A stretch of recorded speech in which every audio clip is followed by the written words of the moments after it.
What is up, guys? Beancrew49 here. We're back on the Desolation map. And we're standing in front of the mall. That's right, more mall work. I'm excited. You should be excited too. We've done a lot of work off camera. I want to show you a little bit of what we've done today. I also want to do some speed building. Because it's Monday, and it's Creative Question of the Weekday, and that's what we do here on the Desolation Beancrew49 channel. As we fly through the food court, we're getting a lot of stuff done. As you can see, I've used a lot of your suggestions, guys. From the Taco Bells, to the pizza restaurants, to the Chick-fil-A's, to the Subway sandwiches. I have taken your ideas, the community, and I've incorporated them into this build. So the next time you start thinking about how you can help the Desolation project, maybe you already have. You guys had some great ideas. Now, I don't want to show you everything we've been working on right now. I want to start building right away. So at the end of this video, I'm going to go through the food court and show you a little bit of what we've got so far. There's the Chick-fil-A that Zachary was working on. Alright. Eat more chicken. Alright, so what I want to do today, guys, is work on Subway. Now, this is possibly the most requested fast food restaurant for the food court by you, the community. I don't know why you guys wanted to see a Subway sandwiches so badly. But, the people have asked, and I will answer.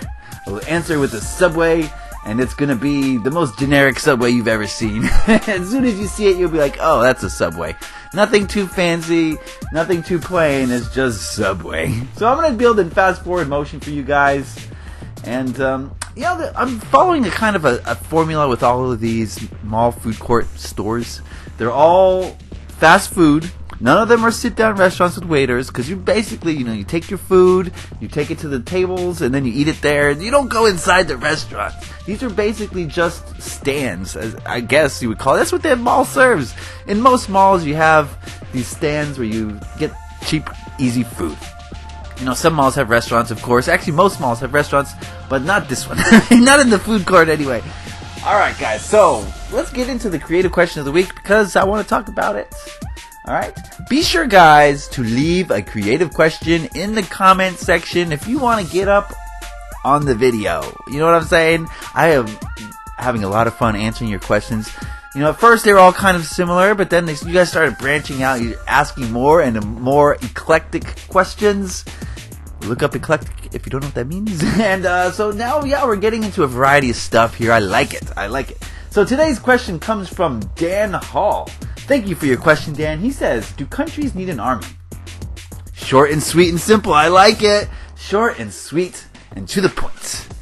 Do countries need an army? Just the fact that you ask this question, Dan, gives me hope for the future. Okay? Not everyone is stuck. That's a good thing to know. Thank you for being you, Dan. Thank you for the bottom of my heart. Because we're about to get into it. Now, do countries need an army?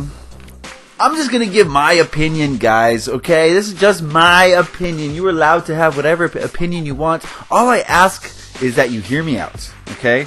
And once you hear me out and then think about what I've said, you can still disagree. That's fine, but at least you've seen or heard an opposite viewpoint to your own, and that's all that matters. Here's what I think. Do countries need an army? Yes and no. Let's look at the perspective of the United States, because that's the country I live in, and that's, what I know most about history-wise, okay? When was the last time the U.S. needed an army? Keyword being needed. If I'm going to think about it, you guys, okay, needed. That is a very important word. Needed. When was the last time we needed an army? I'm going to go ahead and say the Revolutionary War. 1776 was the last time the U.S. needed an army. Now, I know you're going to argue with me, but let's think about it here, guys. The recent wars. Do we need an army to go into Iraq? Oh, man, this is a heavy topic. The question isn't did we need an army, is did we need to go into Iraq? The answer is no. We did not need to go into Iraq. We wanted to. Okay? So did we need an army to bring down Saddam Hussein? Absolutely not. Did we need to bring down Saddam Hussein? Absolutely not. We didn't need to. We wanted to. Because taking out Saddam Hussein made the Middle East a lot more unstable, which gave us an opportunity to go in there because he was holding that country together. Saddam Hussein was holding Iraq together. Look at Iraq in the absence of Saddam Hussein. Look what we have now, okay? So did we need to take out Saddam Hussein? No. Did we need to go to Iraq the first time to stop Saddam Hussein? No. Did we need to go into Vietnam and slow the spread of communism? No. Did we need to go to France in World War II? No. None of these wars were necessary. These are all things we wanted to engage in because it served our interests. Okay? So, depending on how you look at this country, will dictate the answer to this question. If you view the United States as a place that should take over other countries in order to make itself stronger, if you believe that, then yes, we need an army, absolutely. How else are we going to take over regions of the world without an army? Okay? So if you believe that we need to be invading these countries, changing the way they live, taking their resources, basically stealing their culture from them by implanting our own culture in a foreign land, if you think that's what we need to be doing, then yes, we need an army. Now, if you think that the U.S. should mind their own business, improve things at home, then you're not going to think we need an army, right? What do we need an army for? When was the last time we were attacked on our home soil by an invading force? The answer to that is 1776. And that's not even the right answer. That was an overthrow of the government. So that wasn't even an invading force we chose. So we've never been invaded. Not once. Okay? Does that make sense? We've never once been invaded by a foreign country. So, we've only ever used our armies for offense. We are the ones invading foreign countries. And because of us, Iraq needs an army, okay? Vietnam needed an army. You see what I'm getting at here, guys? This is a perception shift. You need to switch your perception and see things from an alternate viewpoint in order to get the full picture. Right? So, oh man, this is a very weird topic. I get kind of weird emotionally when I talk about this sort of thing because there is this definite, and you can't deny this, there's this definite opinion and idea surrounding the community in this country that is one of force, violence, aggression. We're taught from a very young age to value these things. Force, violence, aggression, strength. We're told to value these things. And we're told to value these things because if you do not have those things, then you will be crushed by people who do. That's what we are told from a very young age. And that's why we have armies. That's why we feel threatened by these tiny little countries. We feel threatened by Iraq. Okay? This tiny little country out in the desert, thousands of miles away, we feel threatened by them. At least that's what we're told. We're told we should feel threatened by them, but they're not a threat. ISIS is not invading the U.S. We're invading their country. Think about that for a minute, okay? We are invading their country. We are dropping bombs on them. They have never once set foot on our soil. Not once. They've done some horrendous things to people who didn't deserve it, to some innocent people, right? Or at least that's what we're told. So if you believe that, that's up to you. But who knows? Okay? Who knows? Who knows?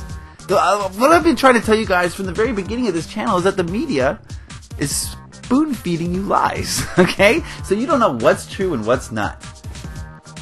So next time you read the news, understand that much, that they could be telling you anything and you have absolutely no way to prove it. Okay, so they use the media to manipulate, to change the way you think, and it's never to anyone's benefit except the people who are doing the mind control.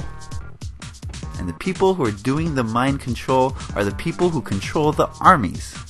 And the people who control the armies are the people who are making money hand over fist through the death of innocent people. Right? Are you understanding what I'm saying right now? How is this system correct? We've never been attacked on our own soil by anybody. Now you could look at 9/11. You're going to say all sorts of things about 9/11, I know. But there's two things I want to say about 9/11. A, you have no idea who perpetrated 9/11. You have no clue. You've been told a narrative by our own government, but we don't know. You don't know. That much is certain. You do not know what happened on that day, okay? You can believe whatever narrative you want, but the reality is you do not know. So there's that, okay? The second thing is, let's say I believe the narrative of our government and our media. Let's say it's true even. 18 people? Is that an army? Were we invaded? Were we attacked? A small group of people decided to attack the US, right?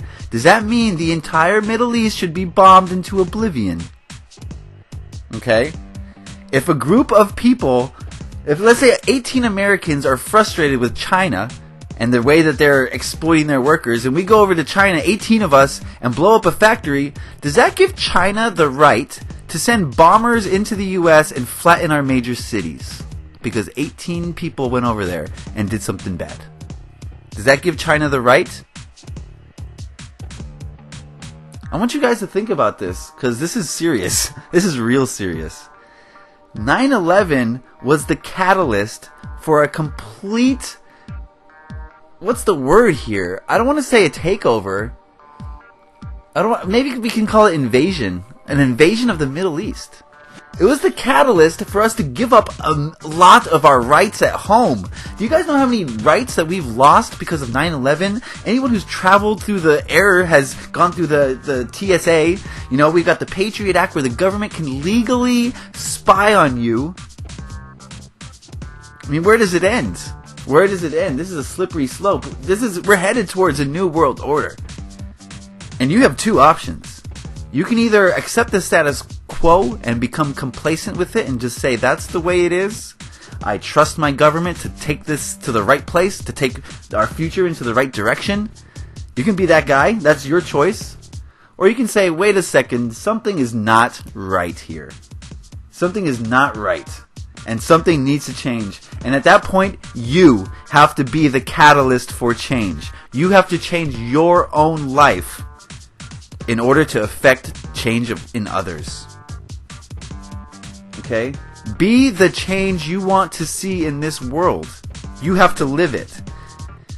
And if you have finally come to the realization that you are being lied to by your media and by your government, no longer can you become complacent. No longer can you accept it. You have to fight against it. Okay? That's all I'm going to say about that. Please put your own thoughts in the comment section. I want to hear what you guys think. This is not a hostile argument. I want to hear what you think, and I want to know why, and I want to have a discussion. That's what these creative questions of the weeks are for sometimes. So please be sure to offer your opinions on things. I would greatly appreciate them. Alright, that's enough of that. Thank you, Dan Hall, for your question. Great question. Guys, keep them coming. I love these questions. You get to dictate which questions I answer, guys, so you choose the questions. Alright, let's see what we got here. Zachary is working on the Chick-fil-A. We worked together on that logo. It came out pretty well. He's still working on it. His uncle used to work at a Chick-fil-A, so he's got a little bit of an insight on it. Here's the Chipotle. I built this. I think you saw that. Didn't I show this on a previous video? I don't know if I showed the interior, but the Chipotle offices have a lot of space for the managers to stretch their feet. Okay, right. Diarrhea in in a box. Alright, we got the taco shell. I worked on this one. I didn't want to call it Taco Bell. That's so cliche. But I'm calling it taco shell. Alright, this is where they're making the burritos and the tacos. I try to put an office in every one of them. This one has an office too. This is basically for the manager. The manager doesn't do any work. The manager sits in the office and plays games on the computer. Okay, that's what the manager does. So I wanted the manager to have a place to do that in almost every one of these builds. Taco shells looking good. I was really happy with the way the lettering came out. You know, I'm used to doing these 3x3 letters, so I did these little smaller ones, and it came out really well. Good job, Bean. Yeah. I also tried to do the logo on the other side. I don't know if I showed that to you. Geno's! You know me! Thank you guys for all the support on the Geno's commercial. I know you guys enjoyed that, some of you. And I had a lot of fun making it. If you haven't seen it yet, go check out last week's Creative Question of the Week. I think by this time I will also have posted just the commercial on my channel, so you can just see the commercial if you want. Moosh Cow going to town on the names. Thank you, Moosh Cow, for handling the signs. I hate doing signs. Everyone does. But Moosh Cow handled it. Thank you, Moosh, for doing the signs. I really do appreciate it. These signs are just a pain, man. Alright, he's got the manager's office in here. I have a few suggestions that I'm going to, bring up to him as soon as this video's over. And we're going to work on this a little bit together. But yeah, the Geno's has a new mall location. Yeah! Alright, the KFC you've seen. The Cinnabon. I worked on this Cinnabon. It was a lot of fun. Oh, you know me. Don't forget it. You know me. The Cinnabon was a lot of fun. There's one in every mall. Can you guys just smell the Cinnabon from where you're sitting? I can smell it right now, guys. It smells delicious, and it makes me want to stop everything and stuff my face full of honey goodness. Cinnabon. Not good for you, but what else? What are you going to do about it? Panda, we've shown. Mr. Beals. A lot of people are asking about what is Mr. Beals. I haven't finished the interior. Don't look at the interior. Have you guys ever seen Mrs. Fields? Alright, you make the connection. Mrs. Fields, Mr. Beals. Alright, there you go. I don't want to get sued, okay? Please no one sue me. I mean, it's free advertising. Why would you sue me? Anyway, that's the video for today. I want to thank you guys for listening to me rant, I guess. I know my opinions are very different from most people's, and I thank you for listening to them at the very least. I know you're going to argue with me. That's fine. You have the freedom to do so. I want to thank all of the builders, Moosh Cow, Zachary83, all the people who are helping on the mall. You guys are making this go a lot faster, and it's more fun. Alright, guys. Thank you for watching. Hope you enjoyed that. Leave a like if you did. Happy Minecrafting. Peace.